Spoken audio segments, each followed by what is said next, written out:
Right, so good afternoon guys. For today's video, mag-unbox tayo. So matagal-tagal na akong hindi nakakapag-unbox, diba? Yung unboxing series. So well, dalawang camera na yung gamit natin.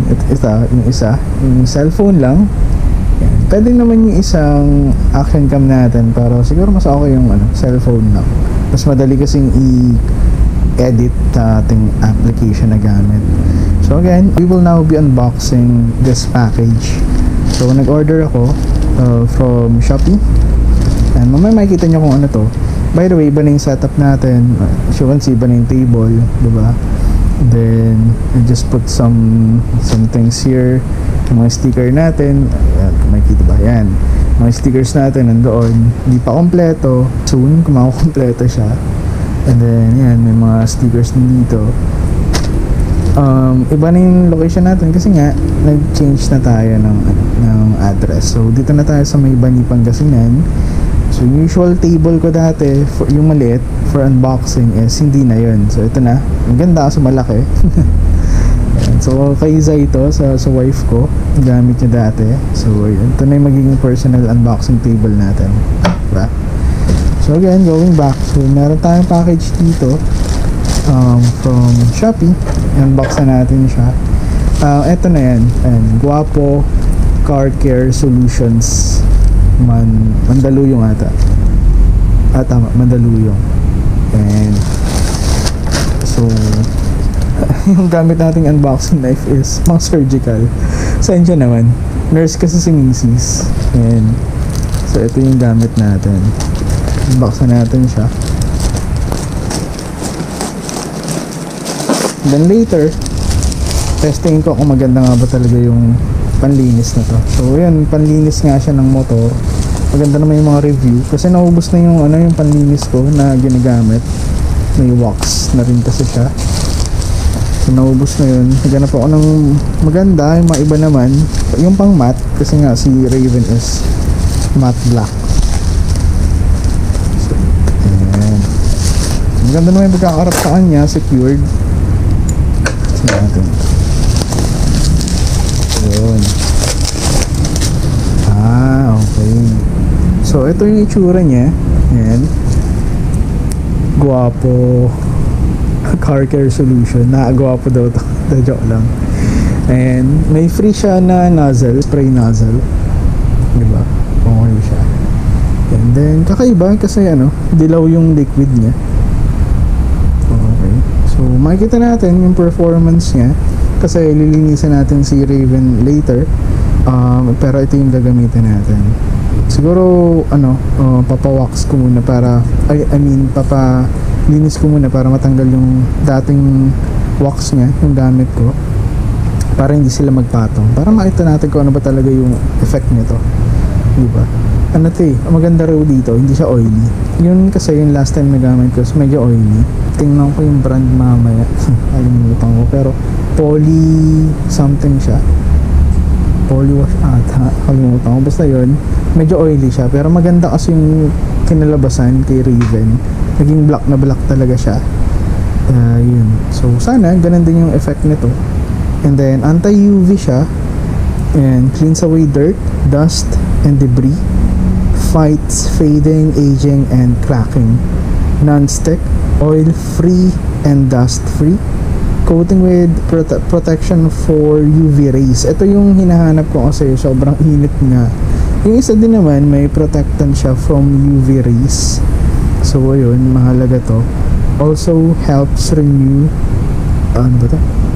revitalize vinyl, rubber, and plastic. So ito yung mga pwedeng applyan niya. So vinyl, rubber, and plastic. And may direction siya rito. And then made in the Philippines, diba? Proud to be Pinoy. Palinisan ko muna sa Raven para matanggal yung dati yung unang coating niya. So yun, let's see. Yan, so nakalimutan ko lang i-mention, ang gamit nating mount ngayon is si Telesin U-neck mount for action camera. Ganito yung placement niya, POV shot. Lang siya sa neck natin, and then makakapag-video ka na hands-free, diba?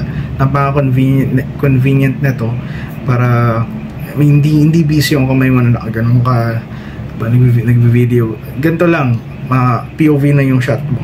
So, ganun siya convenient. And then, magaan siya. Hindi siya mabigat. And then, hindi rin nakaka-irritate sa skin kasi silicone siya. So, ganun. Napakaganda. Bira ko siyang magamit. Pero, yan, tulad nito, sa mga unboxing natin, ito na yung gagamitin ko. In-unbox din natin to dati pa. Medyo matagal na. Pero yun, nagagamit ko naman sa mga ibang unboxing ko. Pero yun, ngayon ko na lang siya ulit nagamit. Ito nga pala yung mga helmet natin. Yan, si Revenge 2, Savvy Verge. Si HJC CS15. And then si HJC Carbon Bleer. Ito yung kay Mrs. Yung sa katabi niya. Yan. Ano yan? Spider Reboot 2. So maganda rin, half face siya. Siguro gagawa rin ako ng review doon, diba? Big comparison sa mga helmet na meron tayo. So yun lang. And morning. Tara, coffee muna. Okay, so yan, tetestingin na natin yan si Guapo Car Care Solutions para kay Raven. Tingnan natin kung okay ba talaga siya. Kasi yung last na gamit ko, si Polyglaze, medyo oily siya. So, pero maganda naman, shiny. Yung matte niya, umangat yung kulay. Naging black na black talaga, yun yung nagustuhan ko sa kanya. So, hopefully ganun din, pero sana hindi siya oily. So, let's see. Again, Guapo Car Care Solution. Sekreto ng mga guwapo. Testingin natin. We have Milo and Lippy. Ating mga audience. Then yung camera natin, secondary camera natin. Naka-POV kay Raven. Cellphone. Pwede sana isang action cam. Kaso mas matagal mag-render kasi yun. Pag cellphone kasi madali lang. Yun nga pala, may ganito siyang klaseng takip pa. Pag tinanggal mo yung cup niya. Pa-punch lang natin siya dito. Ayan, so papasok lang natin siya. Maganda dun kasi may parang seal siya. Parang walang tagas. Yung mismong nozzle lang. Ayan. So, ito may cover din. Yun. Still. Gagamit nga pala tayo ng dalawang basahan. Isa pang white dito. And then isa pang finishing. Hindi mas malinis. Ilabahan ko naman to parehas. Ayan. Sige, tingnan natin. And so, kailangan lang natin i-shake ng maigi. Then, spray na natin. Ay? Hindi. Ganun. So, yung spray niya is hindi kalat. Pabagsak. Ang lang kasi may mga decal si Raven. Dapat avoid natin yun. Kaya lang kasi tumulo na. Gara ng spray niya. Oh. So yun lang naman yung comment ko sana. Yung spray talaga yung kalat. Tulad sa ibang spray. Kasi parang pabagsak yung niya. Oh, tulo. Hindi siya spray. Pero may mali.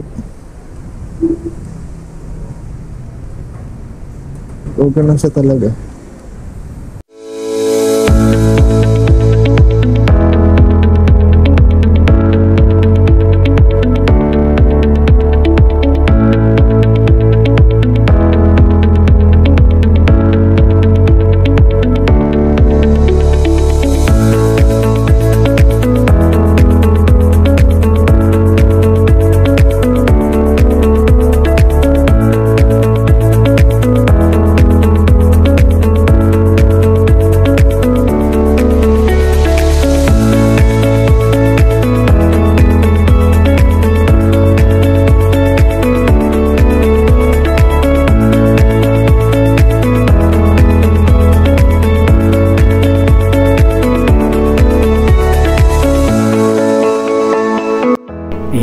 So, Guapo Car Care Solutions Matte Finish.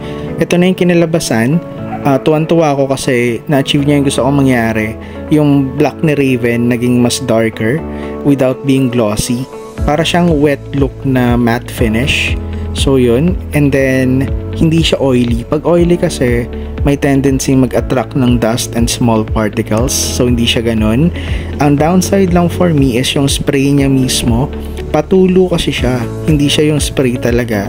So medyo magastos sa pag-spray. Other than that, I appreciate this product. So thumbs up. So para mas makita nyo, B-roll tayo.